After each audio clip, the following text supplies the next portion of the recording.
era una provocación. Lógicamente no son países socialistas, pero ustedes sí saben también y compartirán conmigo que la izquierda, en su afán y su romanticismo, siempre ha querido vender que ese bienestar del Estado, ese Estado benefactor que tienen los países nórdicos, pues se puede replicar como socialista. Para nada socialista, ni tampoco tienen economía con restricciones.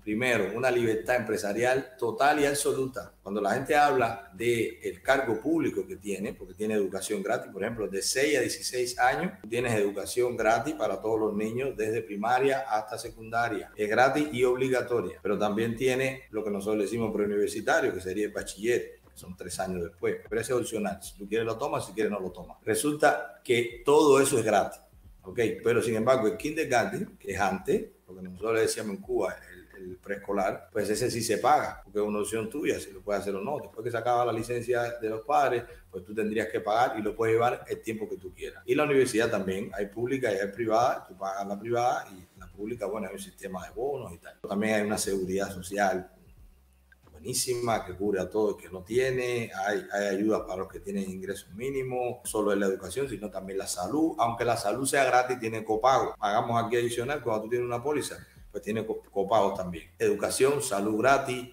muchos impuestos, porque con eso es que se financia. Pero ojo, muchos impuestos personales, impuestos a los ingresos personales, impuestos a lo que tú recibes, ya seas empleado o ya seas empresario. Después que tú sacas todos los gastos, si eres empresario, ese beneficio total que tú lo reportas como impuesto, como un beneficio, como un ingreso personal, a eso es que se grava más del 50% en ocasiones, cuando sumas todo. Y en el personal también. Pero ojo, no es así con los impuestos empresariales. De todos los países nórdicos que más cobra, Noruega tiene un 20%, alrededor de un 20% sobre los beneficios a las empresas. Tiene muchísimo incentivo a las empresas nuevas, tiene incentivo a las startups, hay muchísimos bonos, entrenamiento, muchísima educación gratis. Entonces, ojo, los impuestos son altos, pero al ingreso personal, no al ingreso no al ingreso como empresa. No es que una empresa pague el 50%, como estuvimos viendo aquí, que le hace la ONAT a Cuba, para nada. Las empresas pagan alrededor de un 20% de los impuestos sobre los beneficios. Pero ahora vamos a por qué ellos lo lograron y cómo lo lograron. Que no es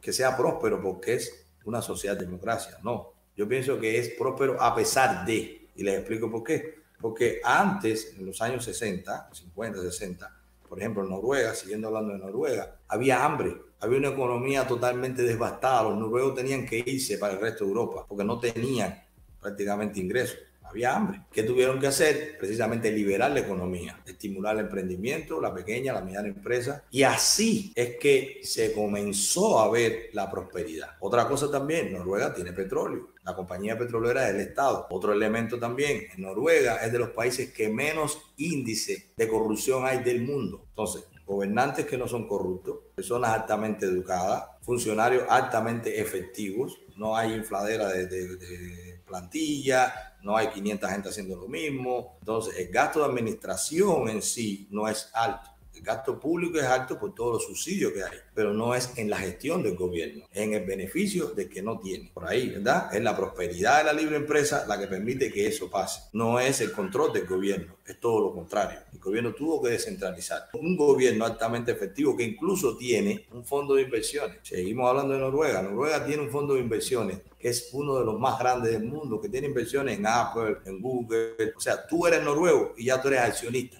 de esas compañías, porque es un fondo público, es con el dinero de los noruegos que está invirtiendo en esas compañías. Baja corrupción, altamente efectivo, muchísima educación, un pueblo educado y lo más importante, fue un pacto social, fue un pacto nacional. Los noruegos decidieron hacer ese tipo de sistema, decidieron retribuir que ellos pagaban los impuestos para que quien no tuviera o quien estaba en un momento delicado de su vida recibiera el dinero de los que sí podían, de los que sí tenían. Entonces, ¿eso tiene algo que ver con nuestra mentalidad cubana, caribeña? ¿Nosotros somos poco corruptos?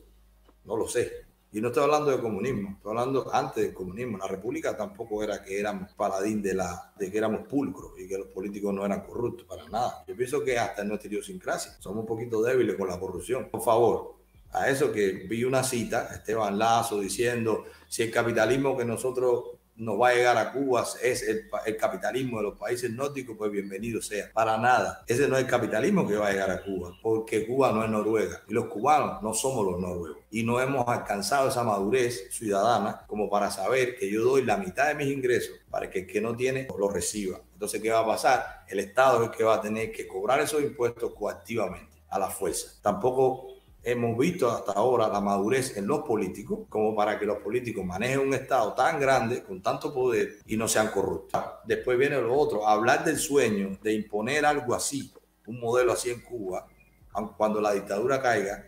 Yo creo que pasa primero porque nosotros nos acerquemos a la mentalidad, a la idiosincrasia, a la costumbre y a la cultura de los países nórdicos, que estamos bien lejos de otra cultura. Entonces, en esa cultura donde se castiga, pero no solamente legalmente, sino moralmente, la gente se avergüenza si en tu familia hay un ladrón, si en tu familia hay un corrupto, porque es por cultura. Entonces, en esa cultura se pueden lograr esos pactos nacionales, pero en nosotros es un poquito difícil. Es que ellos han tenido que fajarse mucho para lograr las cosas, el tiempo, el clima. Esta es una cosa que es verdad, le sacamos el lado más jocoso, pero ellos han tenido que estar más concentrados. Por eso han hecho cosas que han durado para toda la vida, ¿me entiendes? Como las pirámides por otros lados, ¿no? Porque han tenido que bajarse. Los noruegos tienen su voz. Pero ¿qué hemos inventado nosotros del lado acá, los latinos, entre Puerto Rico, Cuba y Dominicana?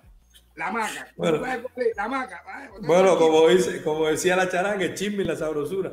Pero como empresario siempre trato de buscar lo positivo en todo. Podemos pasar lo positivo dentro de la desgracia. Cuando se caiga la dictadura podemos diseñar algo que perdure y podemos diseñar algo que sea próspero. Entonces no nos pongamos a copiar modelos que supuestamente funcionan en otro lugar o porque le quitemos. ¿Qué pasa? Cuando un político está hablando de concentración en manos del gobierno, no es otra cosa que ofender al empresariado, no es otra cosa que ofender a los ciudadanos, porque tú te crees tan capaz que crees que los ciudadanos no lo pueden hacer por su cuenta y eso está mal. No podemos hacerlo, lo único que nos tienen que dejar hacer. Cada vez que me preguntan a mí qué hay que hacer en Cuba, dejar que la gente haga. No se la busca. La busca si ahora sin libertad se la está buscando.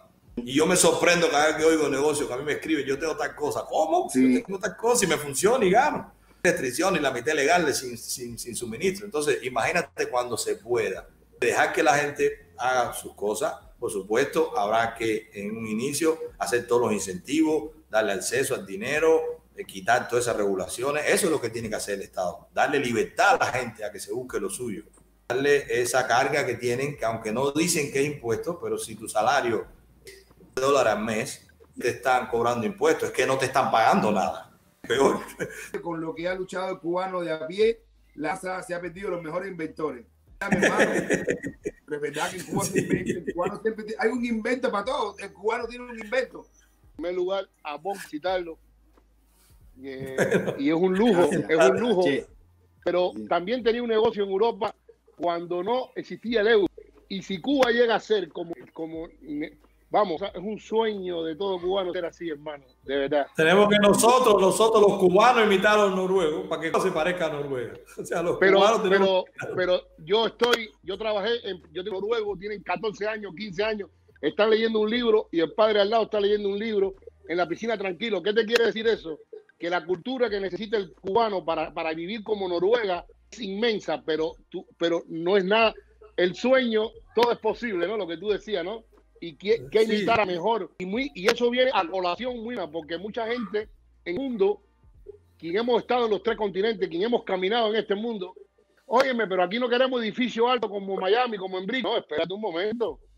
A nosotros, los influencers, que tras una cámara luchar, no nos interesa qué sistema tenga. Pues es un problema de ellos que nosotros tenemos que escoger. Y me parece Noruega un ejemplo tremendo. Qué alegría que estoy aquí con los dos, cabrones. Sí. Qué alegría. No, todo perfecto, cuadradito, la gente, todo. Los carros de Uber en Oslo son... ¿qué te voy a explicar? Yo buscaba un Mercedes, los trenes, el Wi-Fi en todos los trenes, en todas las cafeterías. En todos lados, es algo increíble. Yo fui hace un año haciéndome santo. Yo cumplí un año de santo, hermano, en Viena. Estaba en Viena en una gira que estaba por todos esos lados. Pero en Noruega es así, de verdad, Manuel.